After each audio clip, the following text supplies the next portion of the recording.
heard this tell me, but there were two cannibals, and they were eating a clown. One looked at the other one and said, "Hey, does this taste funny?" Come on, that's good. That's good.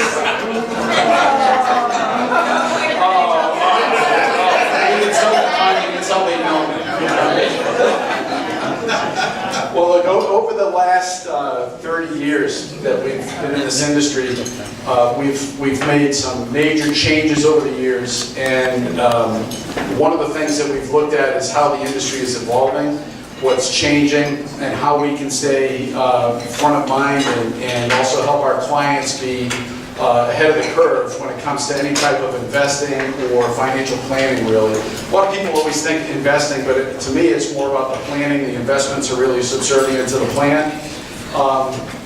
And when we look at this and try to figure out how can we add value for our clients, it's always about how our relationship evolves and how we can try to save them money, help them reach their goals. And along that line, we started doing some research probably around December, trying to figure out what's our next move, what should we do? We thought about going just, and I'll just paraphrase this, but we thought about should we just go to stay as a registered investment advisor, which again, for everybody, it's a fiduciary, meaning that we have to put your interest before our interest. That we wanted to know, we knew that was our core mission, we wanted to stay with that. But then we thought, okay, do we go to just TD? Do we go to Fidelity? And one of the things that we went through in that process was thinking, if we do that, how much time am I going to have to be on the client side, and am I still going to have client interaction? The reality would be I would probably spend more of my time in client side, and I wouldn't have much time to spend with clients. So then I was at a meeting in Orlando at the Barron's conference, and I had the luck, I would say, as I was walking down the hall, I heard somebody's voice behind me, and I said, "That is very familiar." And I turned around, and it was Ron Carson. And we started talking for, really a few minutes turned into about 2.5 hours. We liked what we heard. We ended up going out to Omaha and meeting with the team for a couple of days. And then we came back and tried to take all the information in and said, okay, do we do this? What do we do? How's it going to benefit our clients? Long story short, I think you'll see major improvements. I mean, I think our service is pretty good. I try to say we always set the bar high. I think you'll see that even improve. The technology aspect of what we can do is going to be, I think, it blows me away. I would hope it would blow everybody else away when they actually get to see it. And I think we've always tried to be at the forefront of the industry, and this helps keep us there, and I think really speaks to what Ron's done over the last, well, I won't even say how many years, Ron, because I know we both look like we started in high school, and, but the good news with all this change, so what we've done is actually partnered with Carson and Partners. We're still the faces you're going to see. We haven't changed anything as far as contact information, locations. We still have the office in Celebration, the office in Windermere, our email, everything stays the same. The staff and people that you're used to working with, the team, all stays the same. But you have to think of, or the way I think of it, is we actually gain a tremendous team of support, a lot more broader group of support, I should say. At this point, we'll have, and Ron might correct me if I'm wrong, but over 30, I think we're around 37 people as far as a research team, investment committee.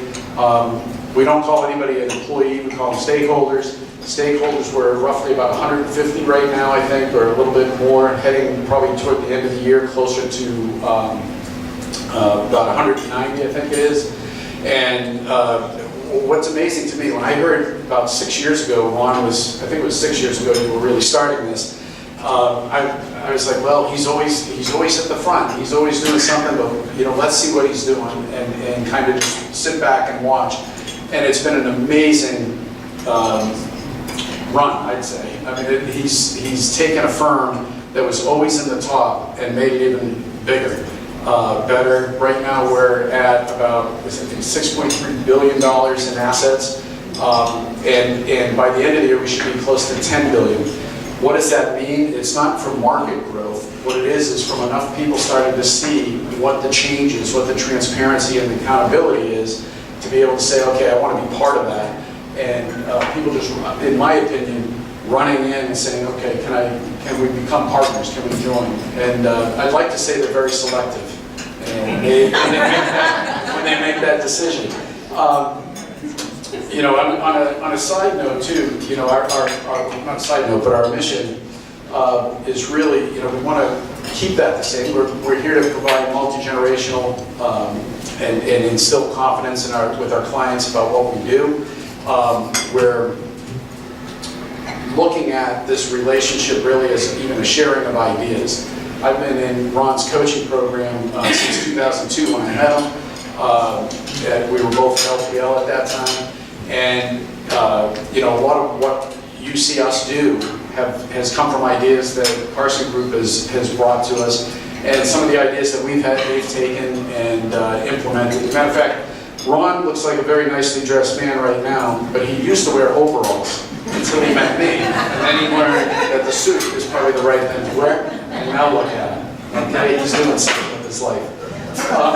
So, you know, again, past and future, from a standpoint of how our relationship will be, it's the same.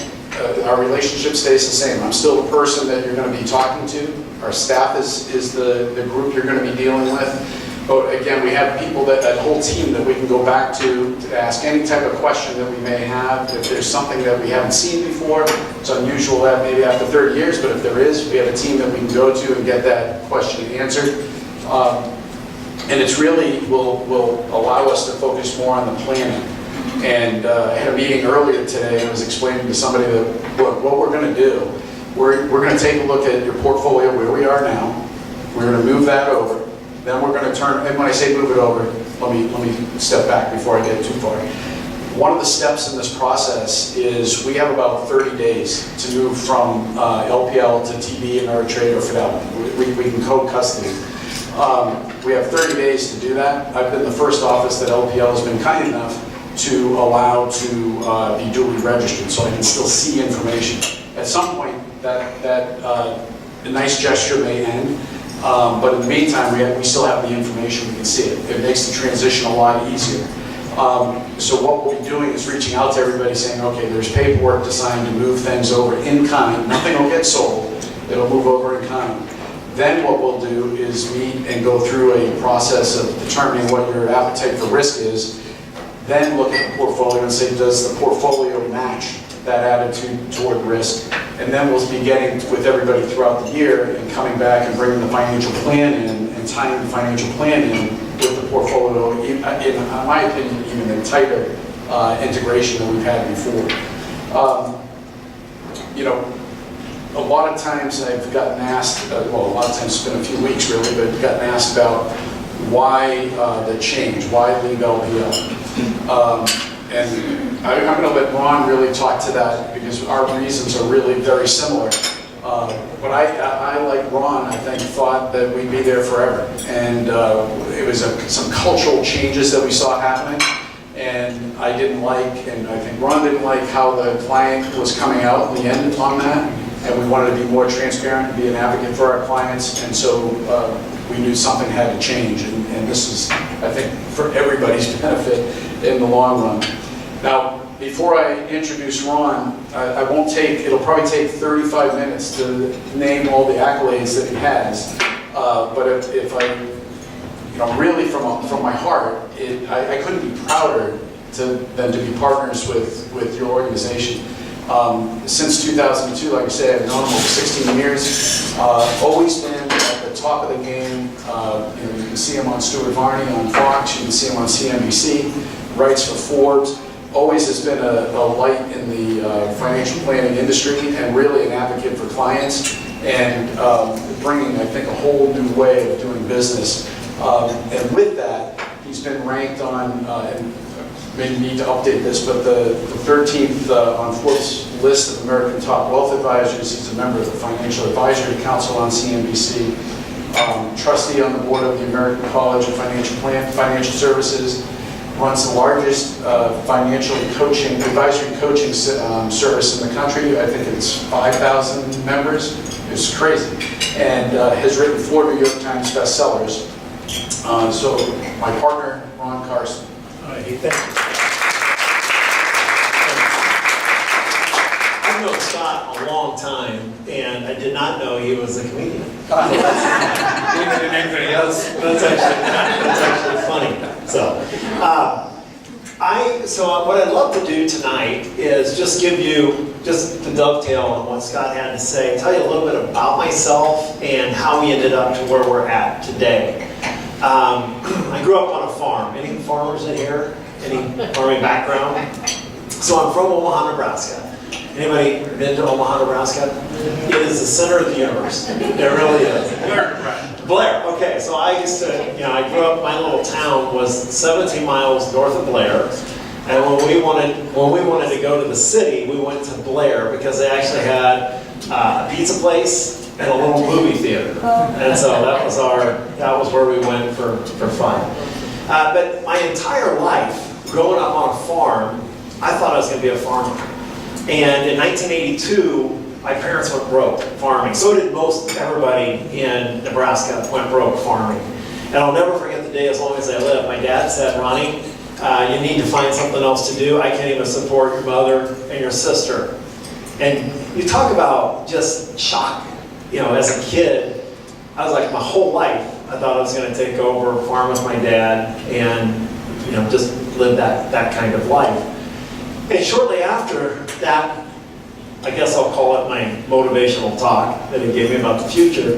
I was sitting in the library during the study hall, and I was reading Money Magazine, and it was listing the top professions for the future. And one of them said, become a certified financial planner.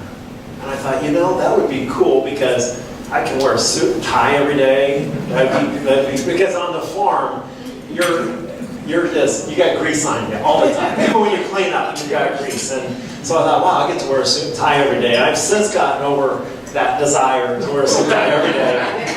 However, it was what drew me. And I actually went down to Nebraska to play football. So I had a football scholarship. I was a lot bigger than what I am today. I was injured halfway through the season.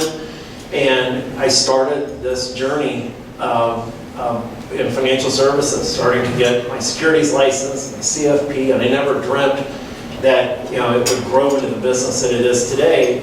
But I got to tell you, when I look back, there's a lot of things that I learned that I think are really applicable to what we're doing today.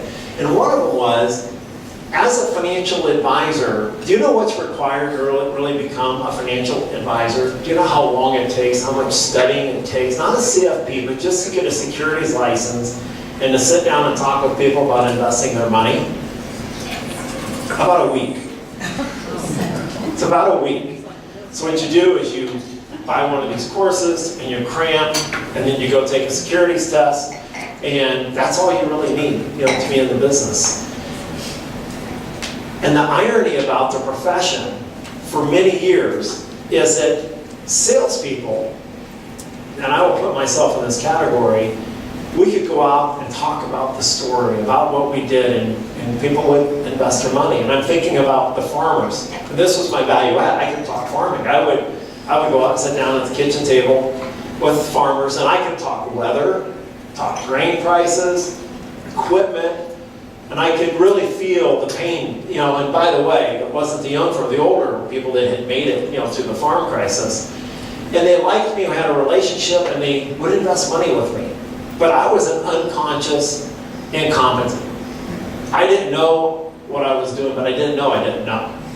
And they didn't know I didn't know. So we were both in the same boat. And in those days, mutual fund companies, and that's really all I offered to begin with, mutual funds, they didn't even put the value on the statement.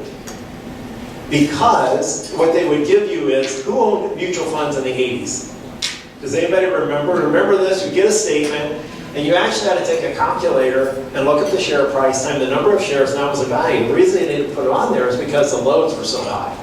8.5% front-end loads. And some mutual funds had what was known as a contractual plan, and you could have up to a 20% load.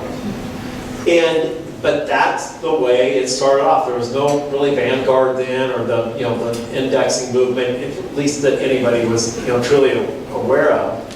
And as I went through my career, I would go to conferences like we've been to, we'd hear economists talk, we'd hear wholesalers talk, and they would tell you what you should think, and you'd go back and you would invest clients' money. And you also, so that in those days, the firms that did the best had someone that could just go out and tell a story. It wasn't necessarily about value, I'll call it the sizzle. But the best technicians, the people that were really good at what they did, I'm going to call them, they were extreme introverts, but very analytical, really smart, could provide the most value. Warren Buffett, by the way, is an introvert. Warren Buffett is the exception. He raised a lot of money. I don't know, have you ever heard Buffett before? But he was the exception. He had tremendous substance, but the guys that had the most substance, they didn't have any assets. Nobody knew about them because they didn't know how to go out and market themselves. And so early on, I really started surrounding myself with really smart people.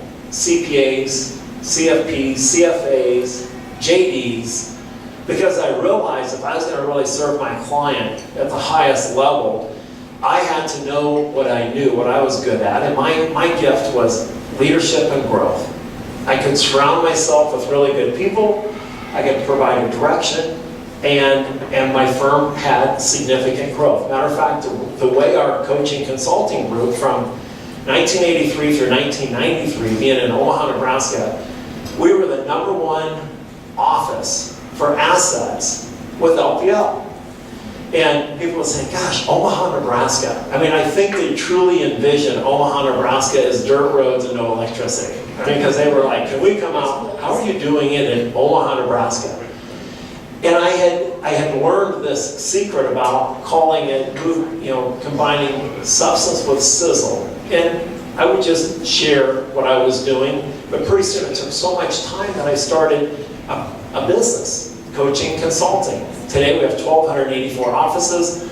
We have 14 executive business coaches, consultants that work with these offices, and we have about 5,000 independent advisors. And when I look at it, I've learned so much from this group.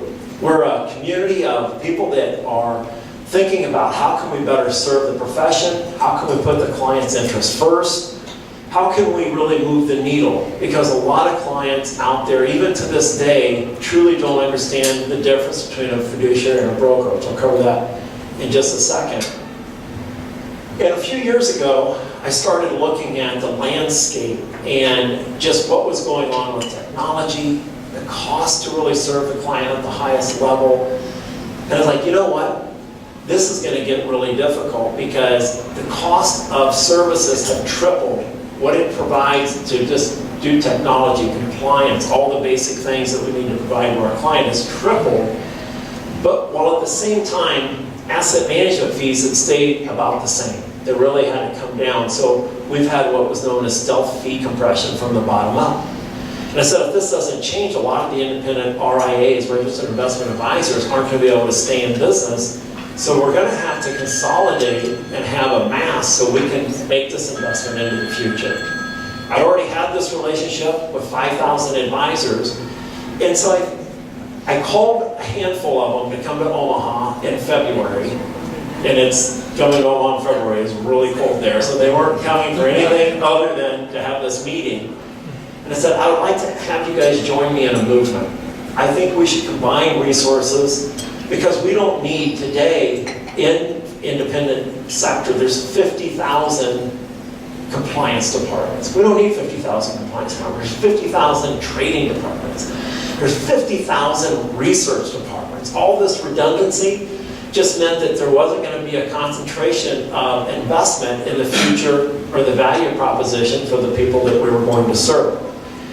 So I knew who I wanted to include, and there's a handful of people. Of the 5,000, maybe 1% of them. And the reason it was such a small group is they were good advisors, but they weren't the best advisors. And I wanted to be able to look them in the eye, and this was always a litmus test. I said, if you want to build the best business you can build, is you need to have a value proposition that if you were to die that night, you didn't wake up tomorrow, the people, the process, the way you do business, you would entrust your family's wealth to without you actually being there. We have an agreement among our partners that everybody that has been invited to join our movement, which is a consumer movement, is we have to have the same confidence that if I were to die, I would trust my family's wealth to Scott, and Scott to Tom, or the other partners that we have around the country. And that's a high hurdle, in order to clear. The other thing that we wanted from the partnership is we wanted partners that had insatiable appetite to get better at what they did. And we call it bottoms-up innovation.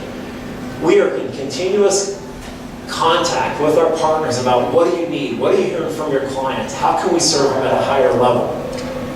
Now back to the LPL piece, because I was doing this when I was actually at LPL. When I first joined LPL in 1989, they were the company that we have built today. They were community-based. They were all about the advisor. Their theory was if you take care of the advisor takes care of the consumer. They were number one in technology. They had the best technology out there, made the advisor very productive. They, led by Todd Robinson, who actually founded the firm, Linsco, combined it with a West Coast firm by the name of Private Ledger, and there's another gentleman there by the name of Jim Putnam.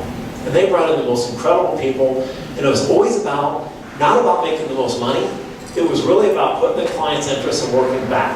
We competed against what we call the evil empire. The evil empire is the Goldman Sachs, the Morgan Stanley, the Merrill Lynch, because they had a built-in conflict, because they couldn't be transparent. They couldn't put the client's interest first because they were trying to win investment banking business. They were doing things that just were in conflict with being a truly independent advisor. And LPL for a long time continued to invest in technology, continued to have this philosophy. The company sold, and all of a sudden, not overnight, but gradually things started to change. They hadn't invested, and their technology had fallen behind. The client experience, what it used to be.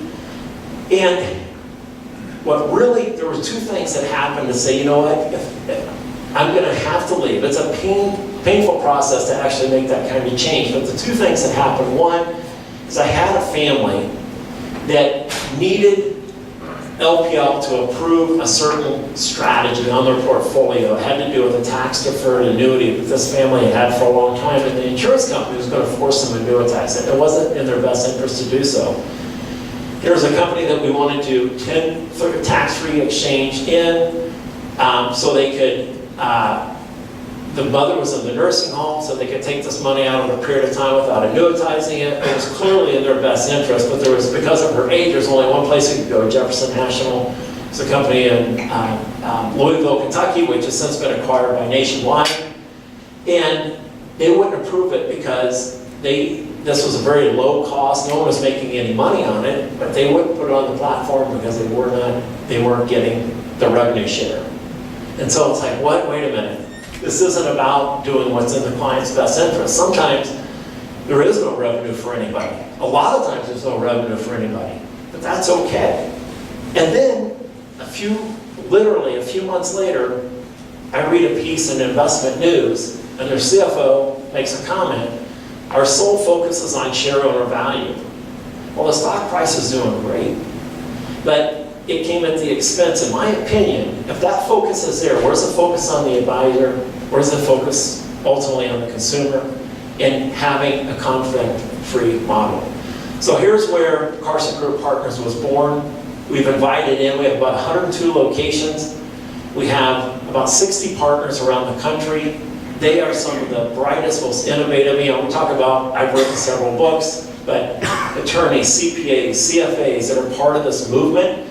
And many of them have been published, they're thought leaders, they're out there doing an incredible job, and we're sharing all our intellectual know-how to serve our clients at the highest level. You're going to see technology that is great in the consumer experience. You're going to see communication that, and I know we've got some slides, I'm not going to bore you with the slides, because the actual experience will be way better. You're going to get communication, because we believe in total transparency about what it is that we're doing and why we're doing it. So you'll get what's known as a trade notification. It says, hey, we made an adjustment, here's what we did. You're also invited to participate if you would like. All of our partners are on a call Macro Monday. Here's what's going on in the world. Here's what we're thinking. Here's why we're thinking it. Thorough Thursday, we dig deep into individual strategies, and our strategists actually speak. We also, within Carson Group, and Scott has access to this, we have 4 attorneys that are part of our group. I think we have 6 or 7 CPAs, we have a dozen CFAs and CFPs. When it comes to planning at the highest level. And when you look to the future, artificial intelligence, there's going to be, and I don't want to like, you're going, wow, he's going sci-fi on me at all. But artificial intelligence, how many of you have actually seen Google Duplex? Google it tonight. This is artificial intelligence that's available today. We will be able to take and use artificial intelligence by watching your behavior. I know this is a little bit big, brother, but hold on, just stay with me for a minute. We have a chip for everybody. Yeah, we're gonna chip all of you before you leave. When I say behavior around, if you look at how people destroy wealth, is it's consumer behavior.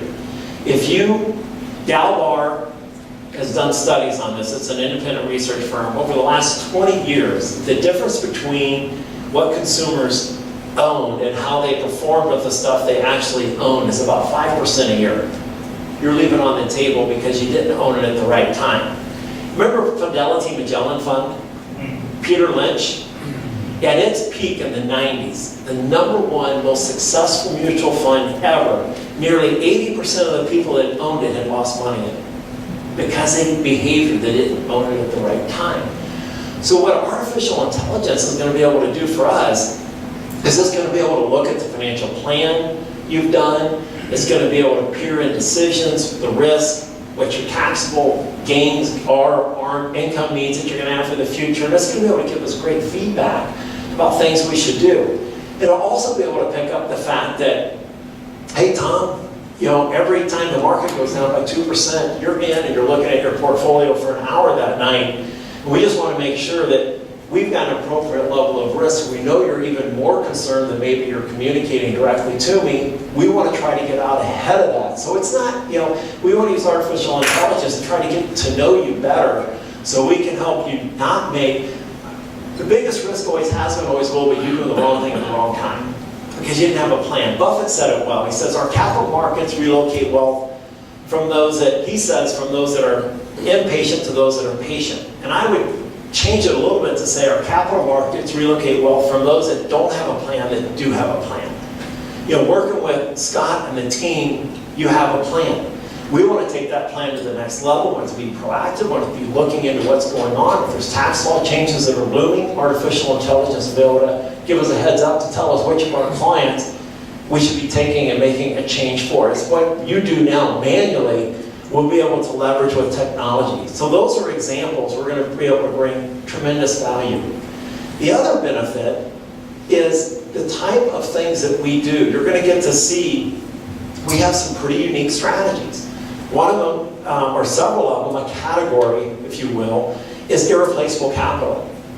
I really built the firm on protecting the downside. Our theory early on was if you protect the downside, the upside will take care of itself. I've never had a client, well, I used to never have a client. Hold on, stop for a minute. Never had a client up until a year ago that said, Ron, I'm unhappy. You made more money than I thought. And I don't like that. Until recently.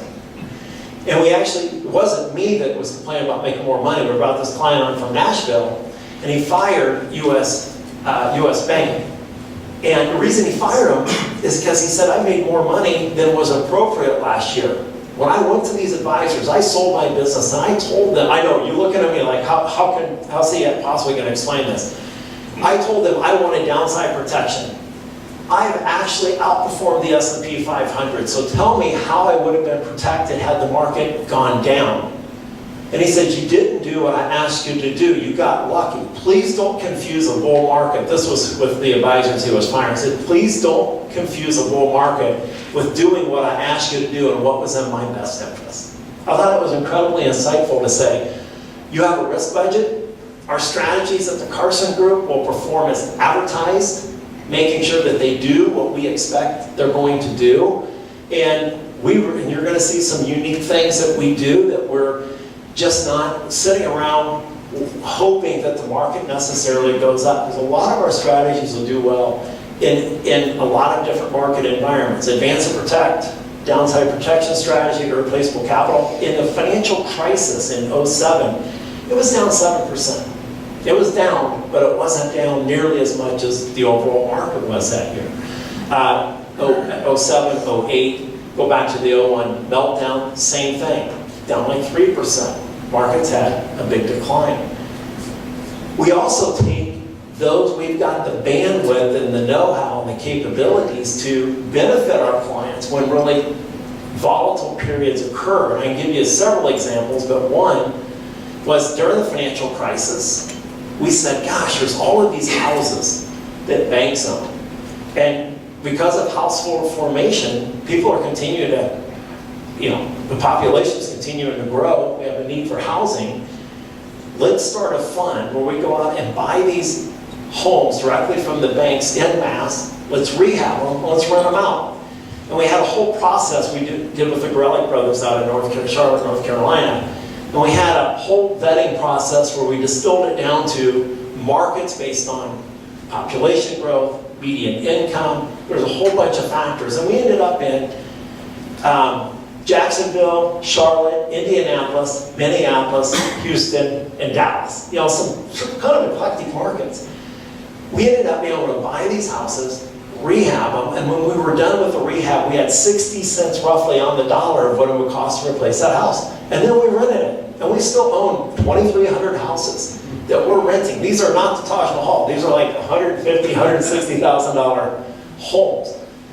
It's been a phenomenal investment for our clients, but they understand it. It's like, I get why this opportunity existed. And it is plain vanilla, but very understandable. And that's a lot of the stuff that we do is, and the reason that worked is because we had the ability, and there was no additional fees generated. We did that for the benefit of our clients. We had all of our expense associated with it. We didn't charge our clients any different management fee. We didn't get anything more for doing that. But it was a way we could differentiate ourselves with our clients. We're working on what's known as a bridge loan fund that we hope to make available first quarter of next year.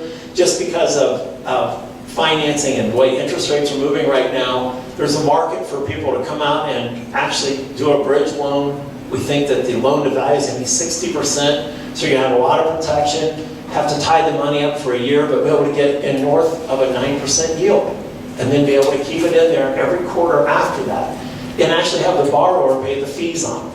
So we're right now going through due diligence with an institutional manager that actually does this. We had another alternative strategy last year that is now closed, but it existed because of Sarbanes-Oxley and Dodd-Frank. Another example where our research group came back and said, this is a real opportunity, because if a business needs to borrow money now and they're small, they can just go borrow it from the bank. And if you're a big company, you can just go to the public markets and borrow the money. But complying with Sarbanes-Oxley and Dodd-Frank on average can be $3 to $5 million a year. So if you're a mid-sized company that's really well run and you need to borrow some money for expansion or to take out the founder, and you only need $10 or $20 million, and it costs $3 to $5 million a year to comply, there's no way you can go to the public markets and it's too big for the bank. So we did something called structured capital, where we go in and actually buy out, in most cases it's the founder. Levine is our partner out of Los Angeles to do this. And our clients will get dividend and equity distributions in the 10 to 11% range, and upside with the companies that we actually own. A unique, back to '01, that strategy has performed beautifully. So we look for things in the market that are not just, let's put the money in, let's hope it goes up. And the other thing that we'll get right, with Scott and his team working with you, is getting your risk budget right, and then figuring out what's appropriate and what you should invest in based on that. So those are just a few of the ways that we have to differentiate ourselves. We're the fastest growing RIA at TD Ameritrade. We're one of the fastest growing also at Fidelity. And if you're ever questioning just how good those custodians are, just Google them. Google LPL versus a Fidelity, LPL versus a TD Ameritrade. See what comes up. Fidelity is one of the best run organizations in the world. The Johnson family that owns Fidelity, they actually have a center in Boston called the FCAT Center, Fidelity Center for Applied Technologies. Fidelity has actually developed some really cool technologies, and they're very altruistic. They're given away to society in what they've developed there. So it's an incredible organization. They take a very long-term view, and they, like us, put the client's interest first and work backwards. We've also had some recognition. I know third-party endorsements may or may not mean anything to you, but we are the Barron's Hall of Fame. We're one of only 2 firms that was on the original list when Barron's came out with the Hall of Fame. We've been on the list ever since they've ever come out with it. And that's really an extensive process to go through and have our peers and other professionals that work with the firm nominate us to actually be and have this recognition. But ultimately, none of that matters. What really matters is your experience with us. And our goal is to continue to delight you beyond your expectations. I know that it's a change. There's some process in going through. The price of progress is the pain of change. And there is, sometimes you just have to make that change in order to go to the next level. We're clearly doing that. And we're committed to continuously improving the value proposition that we deliver to you. We're going to do it in a very transparent, proactive way. With that, I'd like to conclude my comments, but open it up for questions for Scott and I to be able to answer. And there is no such thing as a bad question. Unless it doesn't get asked. That's right. Anything? Again, the whole process really is a little bit complex in that there's a lot of forms and things that have to be done. But actually, Kristen has actually gotten everybody's paperwork done. I'd say almost 100% done and ready to be signed. Again, all that paperwork is doing is changing custodians, and then we're going to get with everybody, if we haven't already sat with you, and go through the risk budget and say, okay, this is how the portfolio should be moved or maintained. So, again, if you need to make an appointment, Amy or Kristen will be able to make that. Kristen will be sending out emails. I know that. You'll all get emails with things to sign. If you have any questions on them, by all means ask, come by.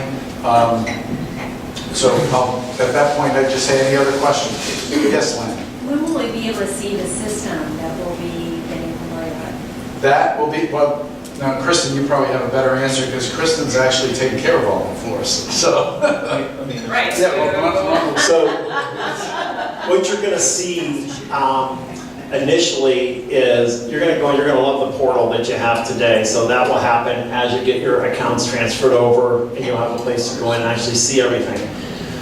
The next generation of that is just being beta tested right now, which we call the single pane of glass dashboard, which is really cool.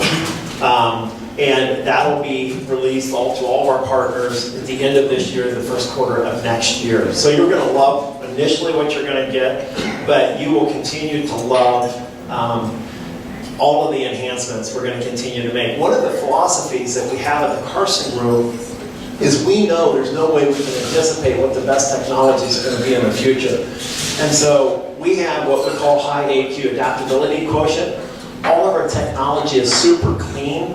We've kept ourselves in a position because we have data and data warehouses, which if we need to make a swap, you won't even notice it, but behind the scene, we can consume and build an API, which allows that data to work with whatever that new technology might be. And so this is a good example of that. So you're going to have your initial experience when you log in and see all your stuff.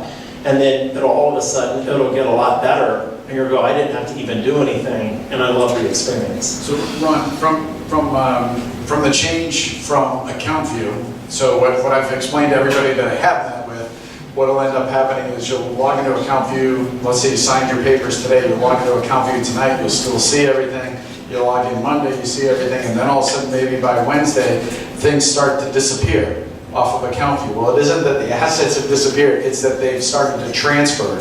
So then once everything is transferred over, then what will end up happening is Kristen will be able to turn on the portal we'll just call it a portal for now. She'll be able to turn that on and then contact you and say, okay, here's how you log into that. You'll be going to our website, right on the very top, it'll say client login, and then you'll see CEO, client optimizer, experience optimizer, and it'll be that will take the place of accounting.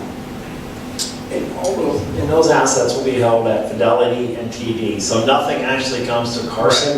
One of our favorite sayings around Carson Group is trust, the Reagan quote, trust but verify, right? We want you to be able to see all your stuff, tie it back. If all that would have been done, or we'd never had the Bernie Madoff issue that we had. Oh, for sure. Victor, you have a... Yeah, just a quick question. API, I don't know what that's an acronym for. Yeah, it's actually Applied Programming Interface, and it's just a way of a conduit for running a technology through a data warehouse. Who doesn't know that? I know, yeah. I know terms we shouldn't use. Right. Yes. So in terms of going in through your website to look at our investments, will we be able to tell what's at Ameritrade or Fidelity? Sure. Yes. And for most people, what we're doing is, we'll look at what the portfolio that we're trying to build, or the overall portfolio for the family that we're trying to build. And if it is better served at TD, it'll be a TD. We can do both places. We don't have to do both places. So for simplicity's sake, what we might do is, let's say for one family, TD might be the better fit. So they'll just see TD. But on our system, it wouldn't matter if there were 3 different places. It would all show up in one state. Correct, but will we know where it's... Oh, yeah. Yes, what it'll do is you'll get what's known as a consolidated report, a pie graph showing you where everything is, and then off to the side it shows the registration on the account, and it'll say either Fidelity or TD. That's where it's actually held at. And the difference, Fidelity is better at some things and TD's better, and it depends on which strategy you determine. For example, TD years ago bought a platform called Thinkorswim, which is one of the best option strategies out there. You hear options. We use options to protect the downside, so it's insurance on a decline in the portfolio. So irreplaceable capital strategies tend to run on TD.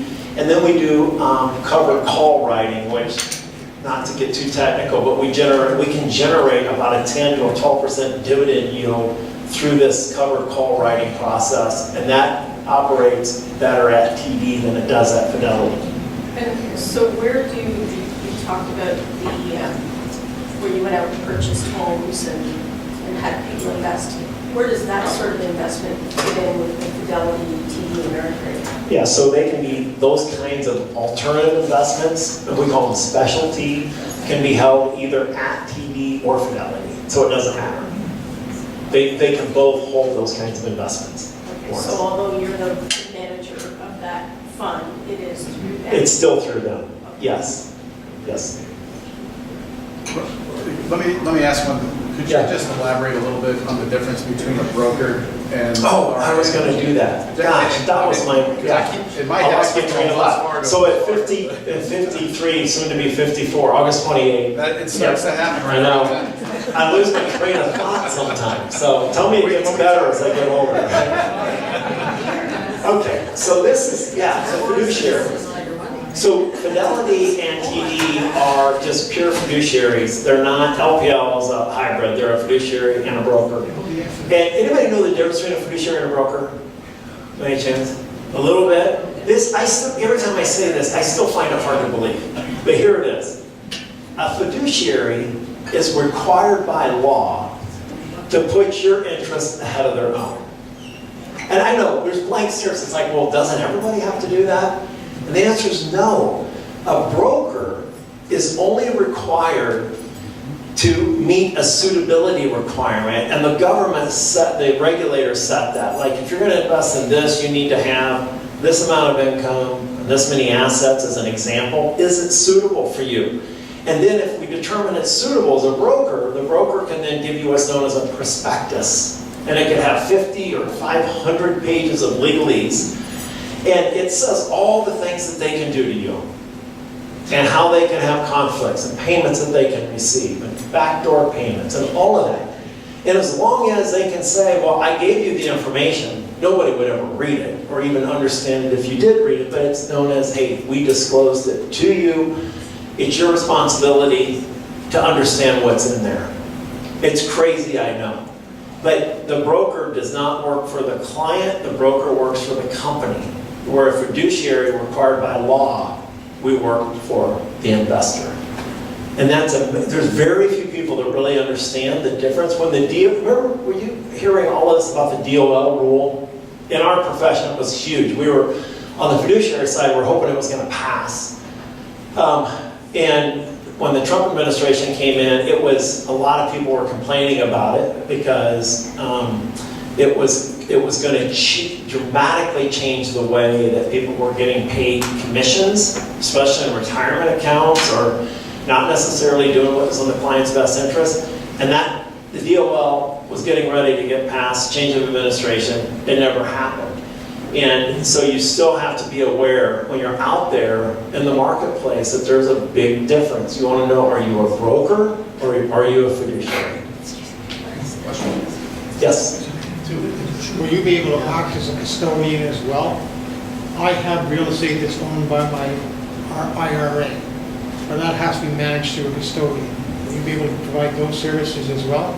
We will. So if it's, and depending upon what type it actually is, we actually have, there's some cases where you're going to have legacy assets that really the Fidelity or TD doesn't want to hold. Then we have Cetera as a brokerage relationship. You can hold those assets, but you still see them in your overall consolidated report. I own the real estate, but it's a custodian that has to manage it, and there's arm's length to get. Oh, yeah.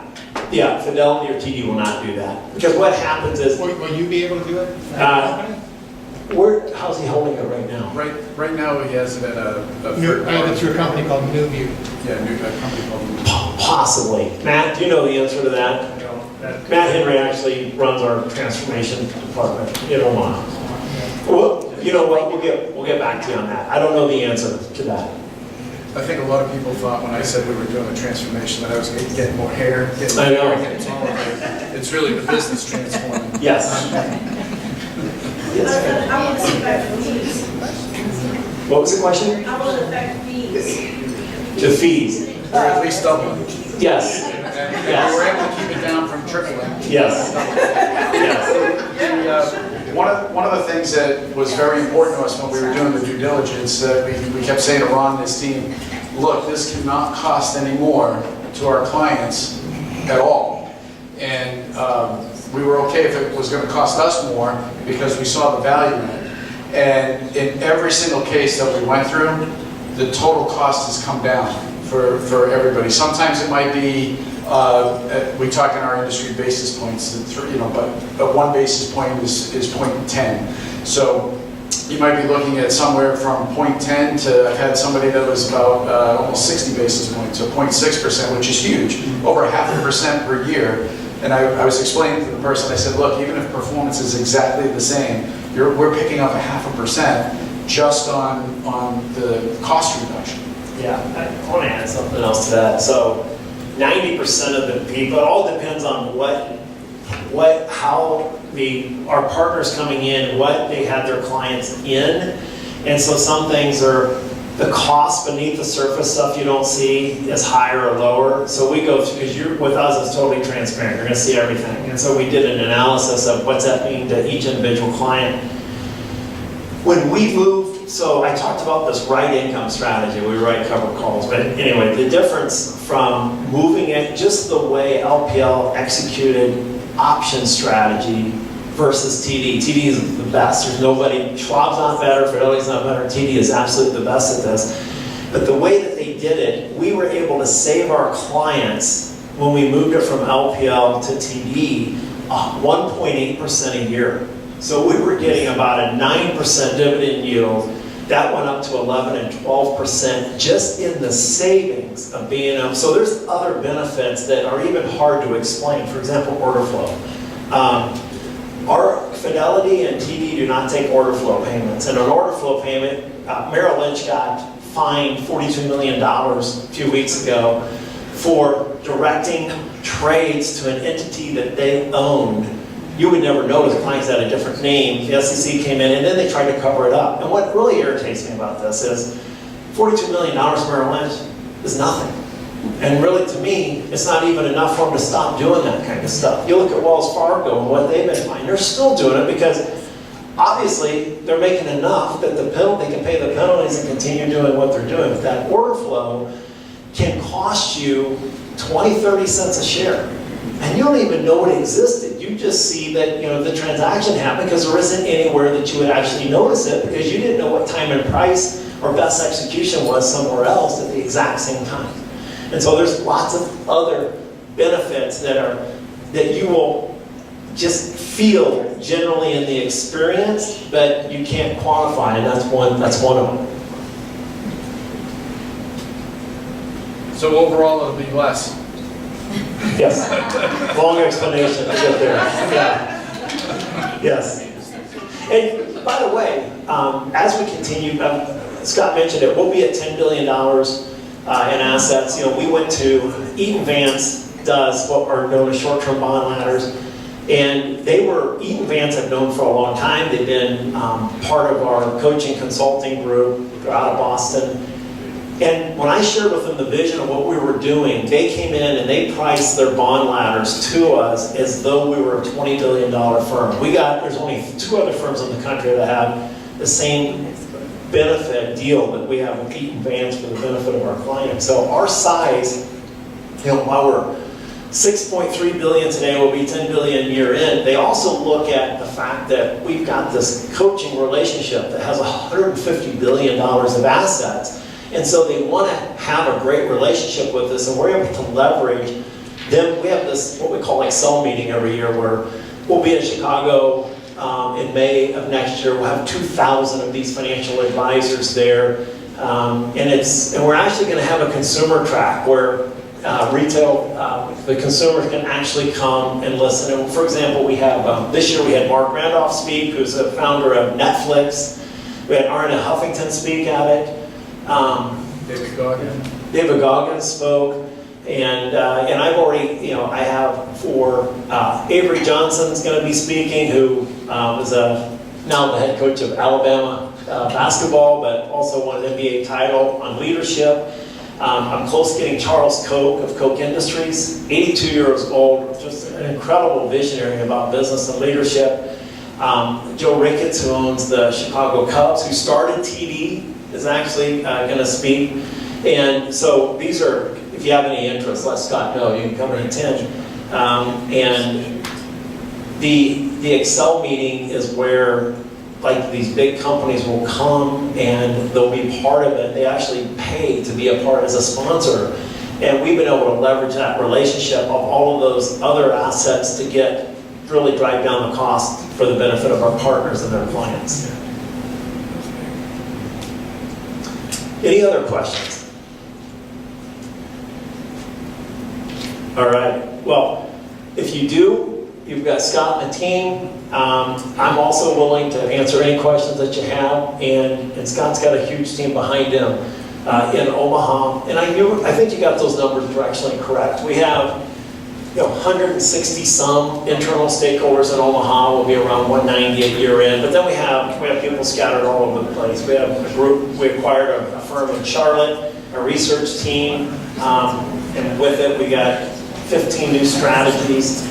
And we have a presence in DC. We have a presence in San Rafael, or basically San Francisco Bay Area. So we actually have stakeholders in Denver, Phoenix, Arizona, part of our research and some of our relationship department actually out of San Diego, California. I think Robert. I just have a quick question. Yeah. I mean, No, I'm not. as very sharp as you are and been in the business for a long time, what do you see with the economy here? What do you see economically? We've been on a rise, no doubt about it. And I study real estate, that's what I'm in, and we certainly know what goes up comes down.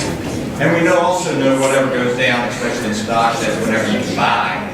and especially whatever your age is at that time. So your thoughts on, because again, I certainly can give you thoughts on my thoughts like on real estate. However, what is your thoughts on the stock? What are your thoughts on the economy of what's going to happen over the next year to 2 years? So, one thing I learned is the market will do whatever it needs to do to prove the largest number of people wrong at any given moment. And it's great to have and I do have an opinion, and I'm going to share it with you. However, don't make a decision based on that opinion. We know getting your risk budget right and getting the allocation right is what is critical. Now, there are times when we're going to pound the table on things. And where we go, valuations are extreme. And we'll tell our partners, please start talking to your clients about reducing their risk budget. We just think it's an appropriate time to do that. We could be wrong, but in extreme times, and by the way, in January of 2009, we were like, we can get dividend yields on some of these companies at 8 or 9 or 10%. This is an opportunity of a lifetime to invest. And of course, behavior. Clients don't want to take less risk when the market's at an all-time high. And they don't want to buy more or take on more risk when a market's extremely, what we would view as undervalued. Our macro view is that the market is fully valued in here. But the economy is really strong. And so when you look at it and say, the market and earnings continue to grow, but there are elevated risks today. I mean, this deal with China is real. There's also complacency out there. You look at it measured by the VIX index, that's low. But there are pockets. I mean, international stocks are cheaper than U.S. stocks. Emerging market stocks are, a decent buy, but again, they're so volatile that you can only have them in small doses in your portfolio. So we're not pounding the table saying, hey, you really need to reduce risk, because this could go on for 2 or 3 more years. But I think it's prudent, to really hug your risk benchmark tight right now. If the market, if we were in, 2009, 10, 11, we would go, you could be a little bit sloppy because, we think that there's really good value in the market. You don't have to worry about it. But our advice to our partners is really hug your risk benchmark tight. Do you think, and this will be my last question. Yeah. Do you think that if there was any kind of mechanism that causes a turn, could it be something like student loans?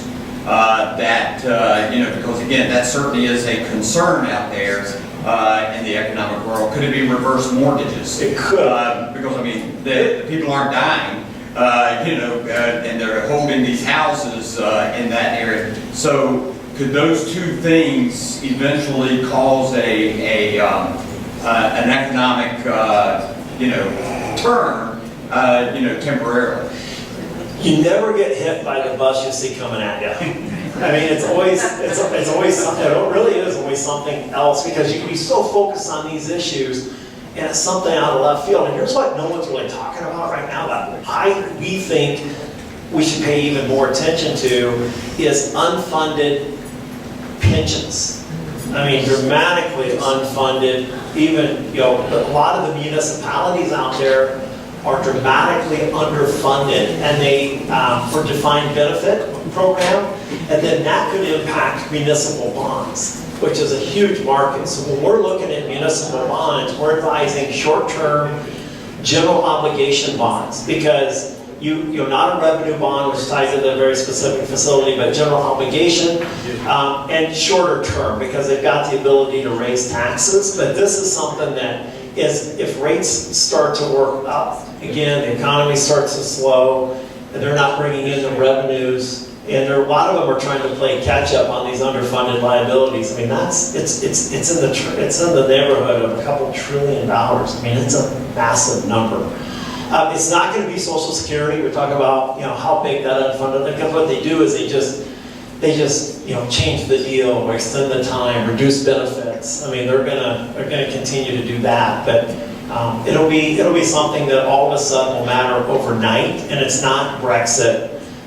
It's not even China. I mean, this thing is just it's short-term noise, because at the end of the day, Trump was right. We've gotten a bad deal on trade, and he's just, he's trying to rebalance that a little bit.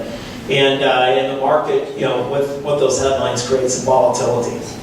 But the underpinnings of the economy are solid. I mean, they are really good right now. So that's why you can sit there and say this thing could go on for 2 or 3 more years, and it could end tomorrow. And that's why getting your risk level right is critical.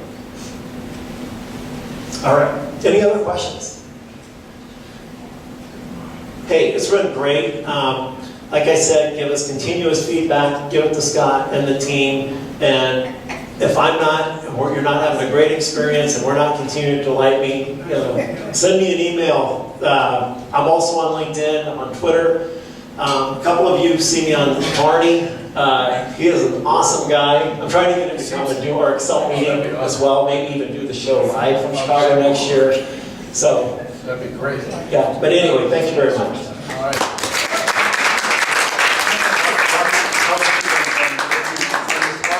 If you didn't tell them you were with Cadwell Wealth, tell them, that way we'll pick up the valet, otherwise they're gonna try to hit you for the valet. So, it's a little gift for you. And again, we'll be around for questions. Thank you.